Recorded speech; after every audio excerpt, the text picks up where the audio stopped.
Sir, ഇന്ന് K smart എന്ന് പറഞ്ഞിട്ട് ഒരു പദ്ധതി കൊട്ടിഘോഷിച്ച് മുഖ്യമന്ത്രി ഉദ്ഘാടനം ചെയ്യുകയാണ്. കേന്ദ്രത്തിൻ്റെ ഏത് പദ്ധതിയും തങ്ങളേതെന്ന് പറയുന്ന ഒരു പ്രവണതയാണ് നടന്നുകൊണ്ടിരിക്കുന്നത്. അപ്പോൾ സാറിന് ഇതിനെക്കുറിച്ച് അറിയാം, സാർ ഒന്ന് പറയണം. അത് ഈ പലതരം പദ്ധതികളുണ്ട്. ഒന്ന് 100% കേന്ദ്ര സഹായത്തോടെയുള്ളത്, പിന്നെ 50% കേന്ദ്രം 50% കേരളം, പിന്നെ 75% കേന്ദ്രം 25% കേരളം. ഇങ്ങനെയാണ് പൊതുവേ പദ്ധതികളുടെ. അപ്പോൾ അതുകൊണ്ട് കേരള സർക്കാരിൻ്റെയും കൂടെ ഒരു പദ്ധതിയാണ് കെ സ്മാർട്ട് എന്ന് പറയുന്നതിൽ തെറ്റില്ല. പക്ഷേ കേന്ദ്രത്തെ കൂടെ പങ്കെടുപ്പിക്കാമായിരുന്നു. ഈ പങ്കെടുപ്പിക്കാത്തതിൻ്റെ പുറകിൽ ഈ CPM-ൻ്റെ ഒരു പ്രത്യേക സ്വഭാവമുണ്ട്. അവർ ചിലരെ അൺടച്ചബിളായിട്ട് പ്രഖ്യാപിക്കും. പ്രാക്ടിക്കലി നമ്മുടെ പഴയകാലത്തെ അയിത്തം പോലെ, അയാളിരിക്കുന്ന സ്ഥലത്ത് ഞാൻ ഇരിക്കില്ല, അയാൾ വരുന്ന മുറിയിൽ ഞാൻ കയറില്ല, അയാളോടൊപ്പം ഞാൻ ചായ കുടിക്കില്ല, ഇങ്ങനെയൊക്കെയുള്ള അത് അവർ പ്രാക്ടീസ് ചെയ്യുന്ന ഒരു അയിത്തമാണ്. അത് ശാരീരികമായ അയിത്തം തന്നെയാണ് കേട്ടോ. അവരുടെ വർഗ്ഗശത്രുക്കളെ കണ്ടാൽ അവർ നമസ്കാരം പറയില്ല. ശ്രദ്ധിച്ചിട്ടുണ്ട്? അവർ നമസ്കാരമൊന്നും പറയില്ല, മൈൻഡ് ചെയ്യില്ല. അപ്പോൾ അങ്ങനെ മാത്രമല്ല, പുതുതലമുറയിലും അവരത് പഠിപ്പിച്ചു വരുന്നു. ഇപ്പോൾ ഒരു കേസിലെ പ്രതിയെ അയാൾ വെറുക്കണം എന്നൊക്കെ പറഞ്ഞ് സർക്കുലറൊക്കെ നിർദ്ദേശം കൊടുത്തിട്ടുണ്ട് അണികൾക്ക്. അയാളെ വെറുക്കണം. ഇപ്പോൾ സാധാരണ ഒരു കേസിൽ പെട്ട് കഴിഞ്ഞാൽ മാധ്യമങ്ങൾ സാഹചര്യങ്ങളൊക്കെ വെച്ചിട്ട് ഒരാളെ കുറ്റവാളിയാണെന്ന് ജനം ഇങ്ങനെ മനസ്സിൽ കരുതും. അപ്പോഴും അയാൾ കുറ്റവാളിയൊന്നും ആകുന്നില്ല. ചിലപ്പോൾ കേസ് വിസ്താരണയിൽ തള്ളിപ്പോയെന്ന് വരും. അതുകൊണ്ട് അയാളെ വെറുക്കാനൊന്നും ആരും പുറപ്പെടാറില്ല. അയാളെ ശരിയല്ല എന്നിങ്ങനെ നമ്മൾ മനസ്സിലൊന്ന് നമ്പർ ഇട്ട് വയ്ക്കുക. അതിനപ്പുറം വെറുപ്പ് അങ്ങനെയൊന്നുമില്ല. അയാൾ കയറിയ ചായക്കടയിൽ ഞാൻ കയറില്ല എന്ന് അയ്യപ്പദാസ് പറയുക. ഈ സ്വഭാവം ഈ CPM-നുണ്ട്. അതുകൊണ്ട് ഇവർക്ക് 50% കേന്ദ്ര സഹായമുള്ള പദ്ധതിയാണെങ്കിൽ പോലും 50% കേന്ദ്രക്കാരെ വേദിയിൽ ഇരുത്താൻ അവർ തയ്യാറല്ല. അതിനവർ പറയുന്ന പേര് വേദി പങ്കിടുക എന്നാണ്. വേദി പങ്കിടാൻ അവർ തയ്യാറും. വേദി പങ്കിടുന്നത് മഹാപാപമാണ്.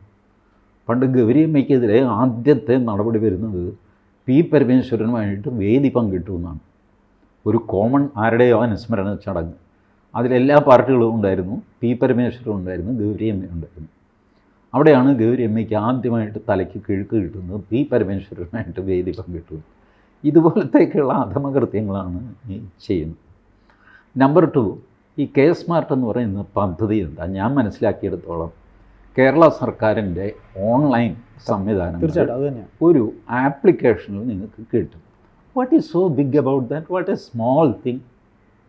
ഏതെങ്കിലും IT പഠിച്ച പിള്ളേർക്ക് 4 പേരെ വിളിച്ചിട്ട് ഇങ്ങനെ ഒരു ആപ്പ് ഉണ്ടാക്കണമെന്ന് പറഞ്ഞാൽ ഒരു ആപ്പ് ഉണ്ടാക്കും. ഗൂഗിളിൻ്റെ പ്ലേ സ്റ്റോറിൽ കയറും. ഇതൊക്കെ പിള്ളേർക്കറിയാം. ഇതിവരെ കൊണ്ട് ചെയ്തിട്ട് ഈ ആപ്പിന് വേണ്ടി ചിലവായത് 5 കോടി എന്ന് എഴുതും. ഈ ആപ്പിന് 10,000 രൂപ പോലും ചിലവില്ല. പിള്ളേർക്ക് വെറുതെ അവരുടെ കോളേജിലെ പ്രോജക്റ്റായിട്ട് അവർ ചെയ്തു കൊടുക്കുന്നതാണ് ഈ ആപ്പൊക്കെ. എന്നാൽ ആപ്പ് വഴി എന്തെങ്കിലും നടക്കുമോ? നടക്കില്ല. കാരണം ഡയറക്റ്റും നടക്കുന്നില്ല. ഞാൻ സത്യസന്ധമായിട്ട് ഇത് കാണുന്ന ഒരുപാട് പേരുണ്ട്. സത്യസന്ധമായിട്ട് ഞാൻ പറയുകയാണ്. കഴിഞ്ഞ ജാനുവരിയിലായിരുന്നു, എനിക്ക് 2 പെൺകുട്ടികളാണ്, 2ാമത്തെ കുട്ടിയുടെ കല്യാണം കഴിഞ്ഞ ജാനുവരിയിലായിരുന്നു. കല്യാണം രജിസ്റ്റർ ചെയ്യണം. രജിസ്റ്റർ ചെയ്യുന്നത് എങ്ങനെയാണ്? ഇപ്പോൾ എല്ലാം ഓൺലൈനാണ്. വീട്ടിലിരുന്ന് ഇതെല്ലാം പിള്ളേർ അങ്ങ് അപ്ലോഡ് ചെയ്തു. അവരുടെ കല്യാണ സർട്ടിഫിക്കറ്റ് അത് ഇത് എല്ലാ സാധനവും അപ്ലോഡ് ചെയ്തു. 100 രൂപ ഫീസും ഉണ്ട്. അതും ഓൺലൈൻ അടച്ചു. എന്നിട്ട് സർട്ടിഫിക്കറ്റിനായിട്ട് എറണാകുളം കണയന്നൂർ താലൂക്ക് ഓഫീസിൽ, കോർപ്പറേഷൻ ഓഫീസിൽ ഹാജരായി കഴിഞ്ഞപ്പോഴാണ് അവർ പറയുന്നത് ഈ ഡോക്യുമെൻറ്റ്സ് എല്ലാം ഫോട്ടോ കോപ്പി വേണം. അല്ല മാഡം, ഞങ്ങളിതെല്ലാം അപ്ലോഡ് ചെയ്തിട്ടുണ്ട്. അതെ, അത് കമ്പ്യൂട്ടറിൽ അപ്ലോഡ് ചെയ്യുന്നു. ഇതിവിടെ നേരിട്ട് തരണം. അല്ല, അപ്പോൾ അപ്ലോഡ് ചെയ്യുന്നത് കമ്പ്യൂട്ടറിൻ്റെ ആവശ്യത്തിന്. ഇതിവിടെ പേപ്പർ ഫയലിൽ ഇട്ട് വയ്ക്കാൻ. ഇതാണ് ഈ ഓൺലൈൻ സംവിധാനം എന്ന് പറയുന്നത്. നമ്മൾ നേരിട്ട് കൊടുക്കുന്ന സാധനം കമ്പ്യൂട്ടറിൽ കൂടെ അപ്ലോഡ് ചെയ്യുകയും കൂടെ വേണം. ഇരട്ടിപ്പണിയാണ് ഇത്. സാധാരണ ഇതിൽ ഇപ്പോൾ എനിക്കൊരു കമ്പ്യൂട്ടറുണ്ട്, എൻ്റെ പിള്ളേരും മിടുക്കന്മാരാണ്, അവരതങ്ങ് ചെയ്തു. ഇത് എത്ര പേർക്ക് സാധിക്കും കേരളത്തിൽ? അവരപ്പോൾ അക്ഷയ സെൻറ്ററിൽ പോകും. എന്നിട്ട് അവിടെ കാത്തു കെട്ടി കിടക്കണം. അവിടെ 40 രൂപ 50 രൂപ ഒരു പേജിന് ഇത്ര രൂപ എന്നൊക്കെ പറഞ്ഞുകൊണ്ട് അതിനിടയ്ക്ക് അതിൻ്റെ നെറ്റ് ഡൗൺ ആകും, അല്ലെങ്കിൽ കറണ്ട് പോകും. ചുരുക്കി പറഞ്ഞ് ഒരു 10-15 ദിവസം കഴിയാതെ ഇത് അപ്ലോഡ് ചെയ്ത് തീരില്ല. എന്നിട്ട് ഇയാൾ കോർപ്പറേഷൻ ഓഫീസിൽ പോകുമ്പോൾ വീണ്ടും ഇതിന് കോപ്പി കൊണ്ടുവരാൻ പറയും. ഇതാണ് പരിപാടി. ഇത് കൂടാതെ 2 സാക്ഷികൾ വേണം. ഇവരുടെ കണക്കനുസരിച്ച് റിലേറ്റീവ്സ് സാക്ഷി നിൽക്കാൻ പാടില്ല കല്യാണത്തിന്. നോക്കണേ, എൻ്റെ മക്കൾ കല്യാണം കഴിച്ചതിന് ഞാൻ സാക്ഷിയായാൽ പോരാ സർക്കാരിന്, അപരിചിതനായ ഒരാൾ സാക്ഷി വേണം. അതെങ്ങനെയാണ് അപരിചിതന് സാക്ഷിയാവുന്നത്? അയാൾ കല്യാണത്തിന് വന്നേ ഇല്ലല്ലോ. ഇനി കല്യാണത്തിന് വന്ന ബന്ധത്തിലല്ലാത്ത ഒരാൾ, അയാളെ ഈ രജിസ്ട്രേഷൻ സമയത്ത് തപ്പിപ്പിടിക്കാനുള്ള പാടെവിടെ നിൽക്കുക. ഞാനൊരാളെ ഫോൺ ചെയ്യുന്നു, പറയസേ ഒന്ന് വരണമല്ലോ ഈ സാക്ഷി നിൽക്കാനായിട്ട്. ഒന്നാം ദിവസം ഞാൻ പത്തനംതിട്ട നിൽക്കുക, താനൊരു കാര്യം ചെയ്യുക, എൻ്റെ കള്ള ഒപ്പിട്ടോ. ഇതാണ് സംഭവിക്കുന്നത്. അപ്പോൾ എൻ്റെ മകളുടെ കല്യാണം ഇന്ന സ്ഥലത്ത് വെച്ച് നടന്നു എന്ന് അച്ഛനായ ഞാൻ പറഞ്ഞാൽ സർക്കാരിന് വിശ്വാസമില്ല, പത്തനംതിട്ടക്കാരൻ വർഗീസ് പറഞ്ഞാൽ വിശ്വാസം. What A Phars. All these nonsense is happening. What case smart you are talking about? നിങ്ങൾ ഓരോ സ്റ്റെപ്പിലും മനുഷ്യർക്ക് ബുദ്ധിമുട്ടുണ്ടാക്കി വയ്ക്കുകയാണ്. കൊറോണയുടെ കാലത്ത് ഒരു ബെവ്ക്യൂ ആപ്പ് ഉണ്ടാക്കി വെള്ളമടിക്കുന്നവർക്ക്. എന്തായിരുന്നു അതിൻ്റെ അഴിമതി? എന്തായിരുന്നു ബഹളം? തീർച്ചയായിട്ടും അത് വെച്ചിട്ട് ആർക്കെങ്കിലും 10 കുപ്പി കിട്ടിയോ? അതിലും ഭേദം വീട്ടിലിട്ട് വാറ്റി കുടിക്കരുത്. വാസ്തവത്തിൽ ഞാൻ പറയുന്നത്, എനിക്കൊരു പശുവിനെ വളർത്തി പാല് കറക്കാമെങ്കിൽ എനിക്ക് എൻ്റെ വീട്ടിലൊരു അല്പം ചാരായം മാറ്റി കുടിച്ചാൽ എന്താ ഈ എക്സസൈസുകാരന് സൂക്കേട്? എനിക്ക് മനസ്സിലാവണില്ല. അവരുണ്ടാക്കിയ കുപ്പി ഞാൻ വീട്ടിൽ കൊണ്ടുവന്ന് കുടിച്ചാൽ അവർക്ക് കുഴപ്പമില്ല, ഞാൻ വീട്ടിൽ തന്നെ ഉണ്ടാക്കി കുടിക്കുമ്പോൾ അവർക്ക് പ്രയാസം. എനിക്ക് മനസ്സിലാവണില്ല. പാല് ഞാൻ മിൽമയിൽ നിന്ന് മേടിച്ചാൽ സന്തോഷം, പശുവിനെ വളർത്തി കഴിഞ്ഞാൽ 110 തടസ്സമാണ്. തൊഴുത്തിന് ഇത്ര വലിപ്പം വേണം, അതിൻ്റെ മൃഗസെൻസസ്, പിന്നെ മൃഗസംരക്ഷണ വകുപ്പ് വന്നിട്ട് അതിന് കുത്തിവയ്പ്പ് എടുത്തോ, അതിന് പച്ചപ്പുല്ല് കൊടുത്തോ, തേങ്ങ കൊടുത്തോ എന്ന് എന്തെല്ലാം ശല്യമാണെന്നറിയാമോ? പശു വേണ്ടാന്ന് വെച്ചിട്ട് നമ്മൾ മിൽമ പാൽ മേടിക്കണം. മിൽമ എന്താ ചെയ്യുന്നത്? കേരളത്തിലുണ്ടാകുന്ന പാല് തമിഴ്നാട്ടിലേക്ക് അയക്കും. അതവർ പാൽപ്പൊടിയാക്കും. ആ പാൽപ്പൊടി തിരിച്ചിവിടെ കൊണ്ടുവന്നിട്ട് കലക്കി പാലാക്കും. കാരണം ഇവിടെ പാൽപ്പൊടി ഉണ്ടാക്കാനുള്ള യൂണിറ്റ് ഇവിടെ ഉണ്ടാക്കാൻ സമ്മതിക്കില്ല. ഒരു പ്രൊഡക്ഷൻ എന്ന് പറയുന്ന ആക്ടിവിറ്റി കേരളത്തിൽ നമ്മൾ സമ്മതിക്കില്ല. പക്ഷേ റോ മെറ്റീരിയൽ നമ്മൾ ഇഷ്ടം പോലെ കൊടുക്കും. അതാണ് ഈ കരിമണലിൻ്റെ പ്രശ്നം. കരിമണൽ ആരെങ്കിലും വാരിക്കൊണ്ട് പോകുന്നതിന് നമുക്ക് കുഴപ്പമില്ല. അതിവിടെ ഇട്ട് CMRL എന്നുള്ള കമ്പനി പ്രോസസ്സ് ചെയ്തിട്ട് അത് എക്സ്പോർട്ട് ചെയ്ത് കാശ്, അത് പറ്റില്ല. അങ്ങനെ വേണ്ട. അതാണ് വിഷയം. മണ്ണ് തന്നെ വാരിക്കൊണ്ട് പോകട്ടെ, കുഴപ്പമില്ല. അപ്പോൾ മണ്ണ് തമിഴ്നാട്ടുകാർ വാരിക്കൊണ്ട് പോകും, എല്ലാവർക്കും സന്തോഷം. ഇങ്ങനെയൊക്കെയുള്ള വേണ്ടാദിനങ്ങളിലേക്ക് ചെന്ന് ചാടുകയാണ്. ഇതിപ്പോൾ സ്മാർട്ട് മെഷീൻ പദ്ധതി എന്ന് പറഞ്ഞു കഴിഞ്ഞാൽ it is so a silly program. കുറേ സിറ്റികളെ തിരഞ്ഞെടുത്തിട്ട് കേന്ദ്ര സർക്കാർ പറഞ്ഞു നിങ്ങളിങ്ങനെ എല്ലാം കൂടെ ജോയിൻ ചെയ്തിട്ടൊരു ആപ്ലിക്കേഷൻ ഉണ്ടാക്കുക, ആൾക്കാരെ ബുദ്ധിമുട്ടിക്കാതെ. In one application he should be able to make everything okay. ഇതാണ് ഈ സാധനം. ഇതിനെ കുറച്ച് കാശും കൊടുക്കും. അപ്പോൾ അതിന് കൊച്ചിക്ക് എന്തോ കാശ് കൊടുത്തിട്ടുണ്ട്, കേന്ദ്രം അതിൻ്റെ കൂടെ അലോട്ട് ചെയ്ത് കാശും ഉണ്ട്. ഈ കാശ് വാങ്ങിച്ച് ഒരു പൂട്ടടിച്ചിട്ട് പറയും കേന്ദ്രം തന്നില്ല. തൻ്റെ വിഹിതമോ? എൻ്റെ വിഹിതം ഞാൻ തരാം, അവരുടെ വിഹിതം തരാൻ പറ. ഇത് ഇൻസ്റ്റാൾമെൻ്റ് ആയിട്ടായിരിക്കും വരുന്നത്. അവർ പറയും ഈ കിട്ടി ആദ്യത്തെ കിട്ടുമല്ലോ, ഇനി ആദ്യത്തെ ചിലവാക്കി എന്ന് പറഞ്ഞിട്ട് ആ കണക്ക് കൊടുക്കണ്ടേ? അതിവർ കൊടുക്കുകയില്ല. എന്നിട്ട് കൊണ്ടുപോകാന്ന് പറയും. ഇതാണ് നെല്ല് സംഭരണത്തിൽ നടക്കുന്നത്, സപ്ലൈകോയിൽ നടക്കുന്നത്, ഉച്ചക്കഞ്ഞിയിൽ നടക്കുന്നത്, UGC ഗ്രാൻഡിൽ നടക്കുന്നത്. ഇതിലൊക്കെ നടക്കുന്നത് ഇവർ കണക്ക് കൊടുക്കില്ല. കാരണം ഇവരുടെ ഇല്ല കണക്ക്. ഉണ്ട്, കണക്കുണ്ട്, പക്ഷേ അത് ഫോറിന് പോയതിൻ്റെയും മറ്റ് ദൂർത്തുകളൊക്കെ നടത്തിയതിൻ്റെയും കണക്കാണ്. അത് പുറത്ത് പറയാനുള്ളൂ. പിണറായി വിജയൻ വിദേശയാത്ര നടത്തുന്നു. ഇത് പൊതുപ്പണമാണല്ലോ, അതിൻ്റെ കണക്ക് നാട്ടുകാരെ അറിയേണ്ടതല്ലേ? അറിയണം. കിട്ടുകയില്ല. വിവരാവകാശ പ്രകാരം ചോദിച്ചാൽ എന്നോട് പോയി പണി നോക്കാൻ പറഞ്ഞു. ലഭ്യമല്ല എന്ന് പറയും. അയാൾ എന്ത് ചെയ്യാനാണ്? വിവരാവകാശ കമ്മീഷൻ എടുത്ത് പോകണം. പോയാൽ 2 വർഷം കഴിഞ്ഞിട്ട് ആ കേസ് അങ്ങേരെ എടുക്കുകയുള്ളൂ. അങ്ങേര് ഇത് കൊടുക്കാൻ പറയും. കൊടുക്കുന്നില്ല സർക്കാർ. എന്ത് ചെയ്യണം ഈ മനുഷ്യൻ? ഹൈക്കോടതിയിൽ പോകണം. ഹൈക്കോടതി പോയാൽ അവിടെ ഒരു 4 വർഷം കഴിഞ്ഞ് ഈ കേസ് എടുക്കുകയുള്ളൂ. കാരണം അവരുടെ 10-20 ലക്ഷം കിടക്ക് അവിടെ case. So you just cannot get an information. And ഇപ്പോൾ ഫുൾ പേജ് പരസ്യമൊക്കെ കൊടുത്തിട്ട് ഷോയൊക്കെ നടത്താം എന്നുള്ളതേ ഉള്ളൂ. എന്നിട്ട് പറയും ഈ പറയുന്ന പോലെ ഒന്നും കേന്ദ്രം ചെയ്യുന്നില്ല, നമുക്ക് തരുന്നില്ല, കിട്ടുന്നില്ല. ഇനി ചെയ്യുന്നുണ്ട് എന്ന് പറയേണ്ടത് ആരാ? BJPക്കാരാണ്. അവരിത് ചെയ്യുന്നുണ്ടോ? അവർ ഇത് ചെയ്തതായിട്ട് അവർ കാരണം പറയുന്നു. അതെ, അവർക്കും ഇതേപ്പറ്റി സാധനം അങ്ങോട്ടേക്ക് ഒരു പറയുന്നത്. ഒരു ഐഡിയ അവർക്കില്ല അതെ, അതെ, എന്തൊക്കെയാ സംഭവിക്കുന്നത്. എന്തൊക്കെയാ സംഭവിക്കുന്നത്. ഒന്നാമത് ദൈവം സഹായിച്ച് കേന്ദ്ര സർക്കാർ കുറേ കോംപ്ലിക്കേറ്റഡ് പേരുകൾ കൊടുക്കും. അതെ, ദീനദയാൽ ഉപാധ്യായ ഗ്രാമീണ സഡക് യോജന. ഇത് സാധാരണ മലയാളിക്ക് പറയാൻ പറ്റില്ല. അതെ, അതെ, അവർക്കവിടെ പോപ്പുലർ ആയിരിക്കാം. അതെ, അതെ. ഇവിടെ അത് പോപ്പുലർ അല്ല. ഈ പദ്ധതി എടുത്ത് പിണറായി വിജയൻ പറയും ഇത് വായിക്കൊള്ളുന്നില്ലല്ലോ ഈ പേര്, സുഗമം എന്ന് പേരിടുക. ശരി, അങ്ങനെ ഇട്ടിട്ട് സുഗമം പദ്ധതി പിണറായി വിജയൻ കൊണ്ടുവന്നു. ആ ബോർഡിന് താഴെ KKLDUA, ഏത് കേന്ദ്രത്തിൻ്റെ സഡക് യോജന, അതിൻ്റെ ക്യാപിറ്റൽ ലെറ്റേഴ്സിൽ അത് ചെറുതായിട്ടൊന്ന് എഴുതി വയ്ക്കും, ദുരിതം തീരട്ടെ. കേന്ദ്രത്തിന് ഇത് നോട്ടമൊന്നുമില്ല, നിങ്ങൾ ബോർഡ് വയ്ക്കുകയോ വയ്ക്കാതിരിക്കുകയും പണി നടന്നാൽ മതി. ഇതാണ് അവരുടെ ആറ്റിറ്റ്യൂഡ്. ഇത് ലിങ്ക് ചെയ്യേണ്ടത് കേരളത്തിലെ BJPയുടെ ജോലിയാണ്. അത് ഇഫക്റ്റീവായിട്ട് ചെയ്യാൻ അവർക്കും സാധിക്കുന്നില്ല.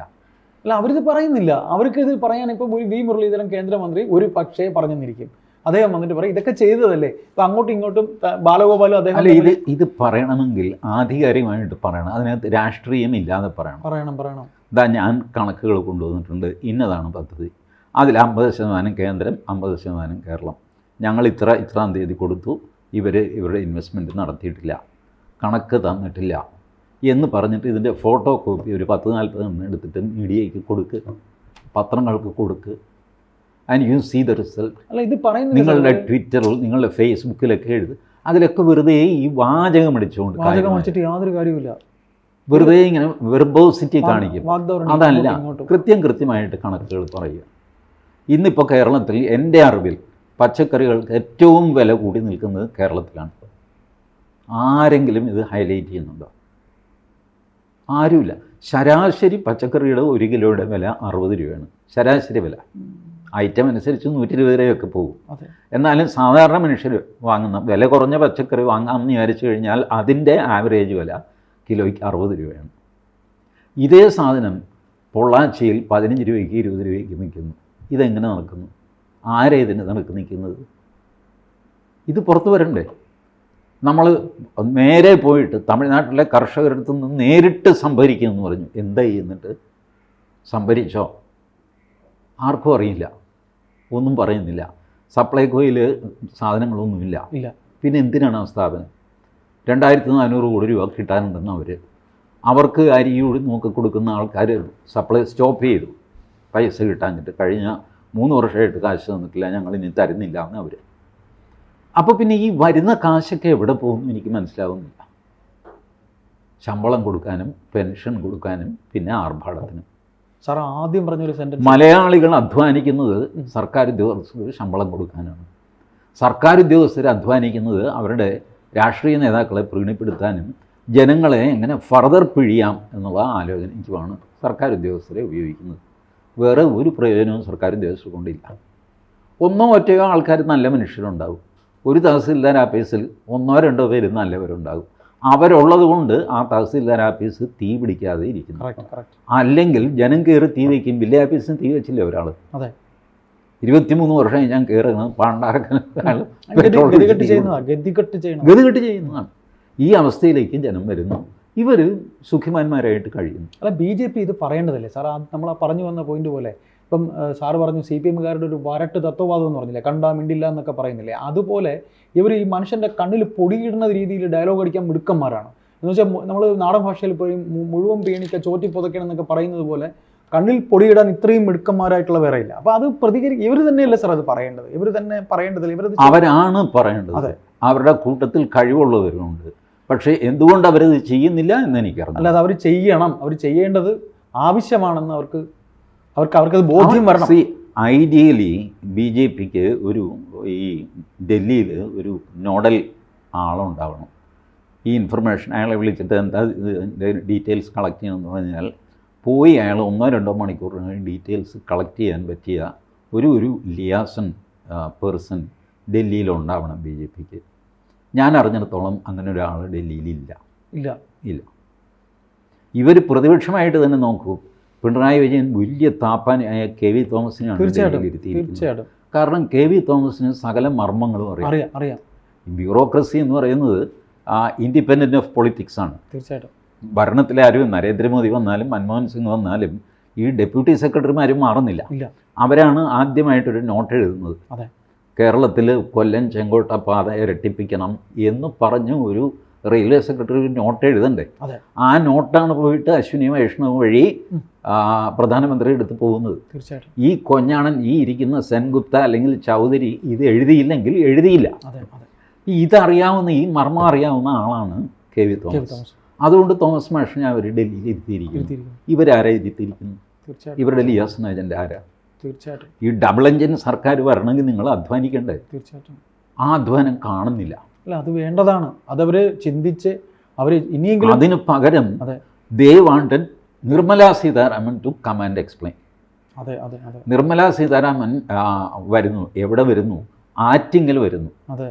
ഫേവറി പ്ലേ. കേരളത്തിൻ്റെ തലസ്ഥാനം എപ്പോഴാണ് ആറ്റിങ്ങലായെന്ന് എനിക്കറിയില്ല. അതെ. ആറ്റിങ്ങൽ വന്നിട്ട് അതെ. അതെ. പൊതുവേദിയിലാണ് അവർ ഈ കണക്ക് പറയുന്നത്. ഗതികെട്ട ഒരു you call a press conference. തീർച്ചയായിട്ടും. Or you meet the ministers. തീർച്ചയായിട്ടും. ബാലഗോപാൽ, ഞാൻ തിരുവനന്തപുരത്തുണ്ട്, തൈക്കാട് ഗസ്റ്റ് ഹൗസിലുണ്ട്, why don't you come here? അതെ. അതെ. അങ്ങനെയൊക്കെ ബാലഗോപാലിനെ വിളിക്കുക. തീർച്ചയായിട്ടും. എന്നിട്ട് മീഡിയയുടെ മുമ്പിൽ വെച്ചിട്ട് ഇതാ ബാലഗോപാൽ, ഈ കണക്ക് നോക്ക്. ഫൈനാൻസ് സെക്രട്ടറിയും വിളിക്കുന്ന ഈ കണക്ക് തെറ്റാണെങ്കിൽ അപ്പം അവിടെ വെച്ച് തന്നെ തീർക്കാമല്ലോ. ഇത് ചെയ്യാനുള്ള തൻ്റെ ഇടം നിർമ്മലാ സീതാരാമനുണ്ട്. പക്ഷേ ഇപ്പുറത്തുണ്ടോ എന്നാണ് എനിക്ക് സംശയം. നിർമ്മലാ സീതാരാമൻ ഈസ് ട്രാൻസ്പെറന്റ് ആണ്. കറക്റ്റാണ്. അവർ പറഞ്ഞല്ലോ, അവർ ലോക്സഭയിൽ പറയുന്നതും ലോക്സഭയ്ക്ക് പുറത്ത് പറയുന്നതും ഒരേ കാര്യമാണ്. ആണിവിടെ വ്യത്യാസമില്ല. അതെ. അതെ. അവർ രാഷ്ട്രീയവും പറയുന്നില്ല. അതെ. പിന്നെ വല്ലപ്പോഴും ഈ തോമസ് ഐസക്കിനെ അല്ലെങ്കിൽ ബ്രിട്ടാസിനെയൊക്കെ ഒന്ന് കളിയാക്കും. അവർ തടുക്കിലെ പാഞ്ച പായിലെ പായും എന്നൊക്കെ പറയും. എന്നുവെച്ചാൽ ഒരു ഇഷ്യൂ റേസ് ചെയ്ത് അതിന് ഉത്തരം കൊടുത്താൽ അടുത്ത ഇഷ്യൂവിലേക്ക് പായും. അതിൻ്റെ തമിഴാണ് തടുക്കിലെ പാഞ്ച പായിലെ പായും. ഇങ്ങനെ ചില പ്രയോഗങ്ങളൊക്കെ നടത്തും. അതൊരു സുഖമാണ് ആ പ്രസംഗം കേട്ടുകൊണ്ടിരിക്കുക. ഇതല്ലാതെ വരെ അനാവശ്യമായ കുറ്റപ്പെടുത്തലോ പ്രശ്നമൊന്നും ചെയ്യാറില്ല. She is transparent. You go and meet her. ഞാൻ ചോദിക്കട്ടെ, കേരള ധനമന്ത്രി എത്ര തവണ കേന്ദ്ര ധനമന്ത്രി പോയി കണ്ടിട്ടുണ്ട്? സുധാകരൻ PWD മിനിസ്റ്റർ ആയിരുന്നപ്പോൾ ഡൽഹിക്ക് പോയിട്ടുണ്ട്. പോയത് മുഴുവൻ ഗഡ്കരിയെ കാണാനാണ്. കണ്ട കാര്യങ്ങൾ മുഴുവൻ സാധിച്ചിട്ടുമുണ്ട്. സുധാകരൻ പറഞ്ഞു ഗഡ്കരി ജെന്റിൽമാനാണ്. സുധാകരൻ ഒരു കാര്യത്തിന് രണ്ടാമത്തെ തവണ പോയി. കഴിഞ്ഞ തവണ ചെയ്യാമെന്ന് പറഞ്ഞ് ചെയ്തില്ല. ഗഡ്കരി പൊട്ടിത്തെറിച്ചു സെക്രട്ടറിയെ വിളിച്ചിട്ട്. ഇപ്പോൾ ആ ഓർഡർ അടിച്ച്, സാർ ഞങ്ങളത് കേരള ഹൗസിലെത്തിക്കാം, മിനിസ്റ്റർ അവിടെ ഉണ്ടാവില്ല. ഗഡ്കരി പറഞ്ഞു നത്തിങ് ഡൂയിങ്. നിങ്ങൾ ഈ കേരള ഹൗസിൽ നിങ്ങളെ എയർപോർട്ടിൽ എത്തിക്കാമെന്ന് പറയും. ഒന്നും വേണ്ട, അദ്ദേഹം ഇവിടെ ഇരിക്കും. അതേ ഉത്തരവാദിത്തമുള്ള കേരളത്തിൻ്റെ PWD മിനിസ്റ്ററായി വന്നിരിക്കുന്ന അങ്ങനത്തെ നിങ്ങൾ ഇട്ട് പിള്ളേർ കളിക്കാൻ പറ്റില്ല. ഇപ്പോൾ എഴുതി കൊണ്ടുവരാൻ പറഞ്ഞു. ഓർഡർ എഴുതി ടൈപ്പ് ചെയ്ത് സെക്രട്ടറി റെഡിയാക്കിയിട്ട് ഗഡ്കരിയുടെ മുമ്പിൽ വെച്ചിട്ട് സുധാകരൻ കൊടുത്തു. സുധാകരൻ പറഞ്ഞു ഞാൻ സമ്മതിച്ചു, അയാളാണ് മന്ത്രി. എന്തായാലും സാർ, നമ്മൾ സുധാകരൻ വിദേശയാത്ര വിട്ട് നടത്തിയിട്ടുമില്ല. പക്ഷേ ഈ ധനമന്ത്രി ബാലഗോപാൽ ഇതുപോലെ പോയി ഫൈനാൻസ് മിനിസ്റ്റർ കാണാത്തത് എന്തുകൊണ്ടാണ്? ഈ ഐത്തം നിലവിലുള്ളതുകൊണ്ടാണ്. അതെ, തീർച്ചയായിട്ടും. സാർ ആദ്യം പറഞ്ഞ BJP മന്ത്രിയെ കണ്ടു, ഭ്രഷ്ടനായി. ഭ്രഷ്ട് കൽപ്പിക്കും. തീർച്ചയായിട്ടും. പാർട്ടിക്കാർ തന്നെ ഭ്രഷ്ട് കൽപ്പിക്കും. നാണമില്ലേടോ തനിക്ക്? നിർമ്മലയുടെ കാലിൽ പോയി വീഴാൻ എന്നൊക്കെ പറഞ്ഞിട്ട് ട്രോൾ ചെയ്യും. ഈ പോരാളി ഷാജിമാരെല്ലാം കൂടെ ബഹളം വയ്ക്കും. ഇവരെ ഭയന്നിട്ട് ഭരണാധികാരികൾ അവരുടെ ഡ്യൂട്ടി നടപ്പാക്കുന്നില്ല. പിണറായി വിജയൻ ഒന്ന് പോയി ഗവർണറെ കണ്ടു കഴിഞ്ഞാൽ കുറഞ്ഞ പക്ഷം പിടിച്ചു വെച്ചാൽ കുറേ അധികം ബില്ലുകൾ ഒപ്പിട്ട് അങ്ങേര് തരുമായിരുന്നു. പക്ഷേ പോവില്ല, ഐത്തമാണ്. മന്ത്രിസഭ മന്ത്രിമാരുടെ സത്യപ്രതിജ്ഞ യോഗത്തിന് കണ്ടില്ലേ, മുഖത്ത് നോക്കുന്നില്ല രണ്ടുപേരും അങ്ങോട്ടും ഇങ്ങോട്ടും. അതെ. എന്താ നോക്കിയാൽ 10-75 വയസ്സായില്ലേ രണ്ടുപേർക്കും. തീർച്ചയായിട്ടും. എന്നിട്ട് പിന്നെ ഇങ്ങനെ അന്യനും നോക്കില്ല മിണ്ടില്ല എന്നൊക്കെ പറയുന്നത് ഇറ്റ് ഈസ് ഓൺലി ഈ അസ്ഥിയിൽ പിടിച്ച ഈ വെറുപ്പുണ്ടല്ലോ. പ്രത്യേകിച്ചും BJPയോട് മാത്രമല്ല, ഹിന്ദു സമാജത്തോട് തന്നെ വെറുപ്പാണ്. പറഞ്ഞിട്ട് കാര്യമില്ല. സാർ, എന്തായാലും നമുക്ക് ഇത്തരത്തിൽ കേന്ദ്രം ഒന്നും തരുന്നില്ല എന്ന കള്ളപ്രചരണത്തിന് ഇവിടുത്തെ BJP തന്നെ സാറ് പറഞ്ഞതുപോലെ അവർ തന്നെ എൻ്റെ ഉത്തരം ജനങ്ങളോട് പറയുന്ന ഒരു സമയമുണ്ടാകും എന്ന് നമുക്ക് ആശിക്കാം. എനിക്ക് ആശയില്ല. കൂടുതൽ വാർത്തകളും വിശേഷങ്ങളും നിങ്ങളിലേക്ക് എത്താൻ ABC മലയാളം സബ്സ്ക്രൈബ് ചെയ്യുക, ബെൽ ബട്ടണും അമർത്തുക.